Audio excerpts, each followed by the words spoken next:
RFM News for our sponsor Guardia Jewellery, Toronto Town Square and the Esplanade, Warners Bay.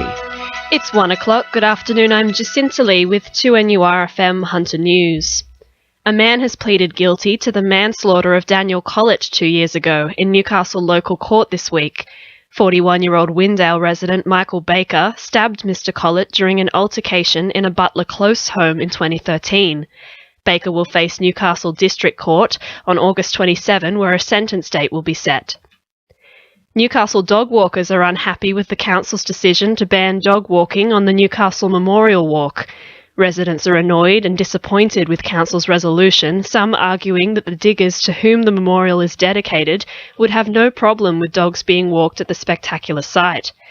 Newcastle RSL sub-branch president Ken Fale disagrees with this assumption, saying diggers would rather dogs be banned from walking on the memorial. Persons that made that comment are probably ignorantly arrogant in saying that I don't know of any digger, past or present, who would condone that action. And somebody said, well, there are dogs in the services, and that's correct, but the handlers of those dogs would respect that memorial and not take those dogs on it. Major construction on the Williamstown Base has been given the go-ahead from a federal government committee. The 75-year-old base will be receiving extensive upgrades, and it is hoped employment opportunities for local builders and demolition experts will shore up the local economy.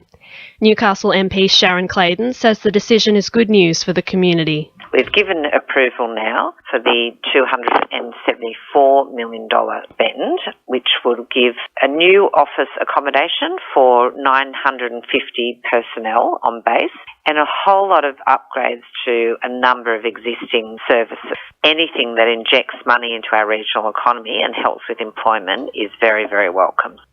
The Bulga-Milbradale Progress Association is welcoming scrutiny over Rio Tinto's proposed expansion of the Warkworth mine.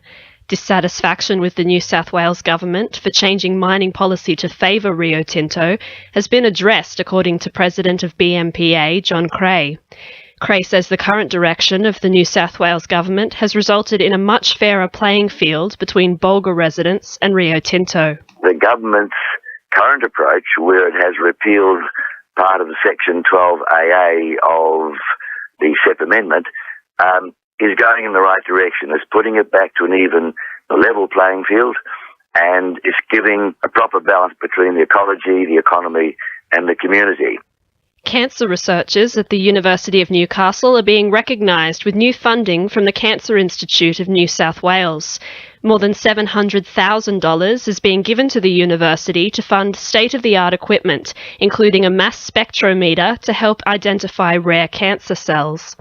Cancer Institute of New South Wales Research Fellow and University of Newcastle researcher Dr Matthew Dunn says the up-to-date equipment may help save lives. Cancer cells are really complex, and so any new technology that can help us study these cells in more detail will give us more information about what we can target with drugs and really provide us information about how cancer cells survive current therapies and lead to patients succumbing to the disease.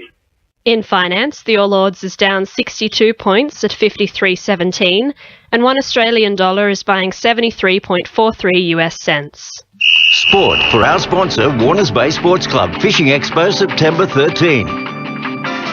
The Newcastle Jets youth side have come under scrutiny at a rogue meeting of representatives from the Northern New South Wales National Premier League earlier this week. After a series of inconsistent performances and lineups, many clubs are questioning the side's impact on the integrity of the top-grade competition. Convener of the meeting, Christo Patson, says the clubs who participated in the meeting are almost unanimous in asking the Jets youth to be more consistent if they want to stay in the competition. Kurri second rower Daniel Abraham will finish his rugby league career by returning to his home club Macquarie as an assistant coach. Abraham is approaching his 100th game with Kurri, but a tough season made his decision to retire an easy one. Incoming Scorpions coach Adam Bettridge is keen to bring more local juniors back to the side. And in rugby union, Merewether prop Billy Dunn has copped a 3-game suspension from the NHRU judiciary after pleading guilty to a lifting tackle. That's sport, I'm Kyle Miners. 2NURFM News Time is coming up to 1:05.